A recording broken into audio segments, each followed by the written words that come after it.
सांस्कृतिक और पारंपरिक पृष्ठभूमि रे परिपूर्ण ओडिशा निज गौरवमय इतिहास को मने पकाई उज्जवल भविष्यतर स्वप्न देखुछि। विभिन्न जनजाति संगमस्थली एही राज्यर जुग जुग धरी इतिहास रही आसीछि। किंतु स्वाधीनता परे क्षमतारे थिबा लोकमाने भारतर विभिन्न राज्यर संस्कृति और परंपरा को प्रत्याख्यान करथिले, जोंथिपाई भारतर संस्कृति और परंपरार अवक्षय घटिला। किंतु 2014 रे मोदी सरकार क्षमता को आसिबा परे केवल ओडिशा नुहे समग्र देशर संस्कृति और परंपरा को उजागर करिबा पई कार्य करा जाइछि। माननीय प्रधानमंत्री श्री नरेंद्र मोदी जी निकटरे अनुष्ठित G20 बैठक रे ओडिशा को एक स्वतंत्र विश्वस्तरीय परिचय प्रदान करिसंती। दुनिया के ताकतवर देशों के नेताओं को परिचित कराने के लिए हमने कोणार्क चक्र को चुना।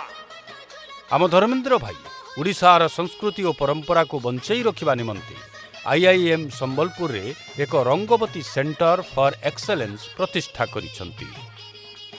एही केंद्र नृत्य, लोकगीत, प्रकृति पूजा, समृद्ध खाद्य संस्कृति समेत ओडिशार सांस्कृतिक ऐतिह्य को बंचाई रखिबा पाई एक महत्वपूर्ण केंद्र साब्यस्त हेबो।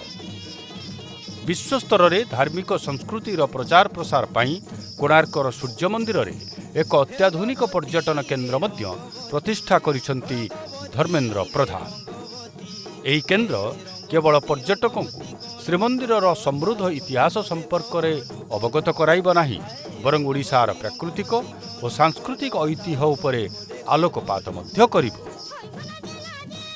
धर्मेंद्र भाई निजे ओडिशार संस्कृति को बहुत भल पाती।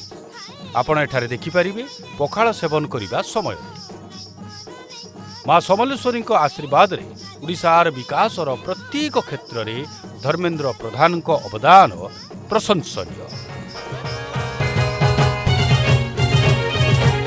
अमर सुखे अमर दुखे धर्मेंद्र भाई दिन रात लड़ू वचन अमर साथी।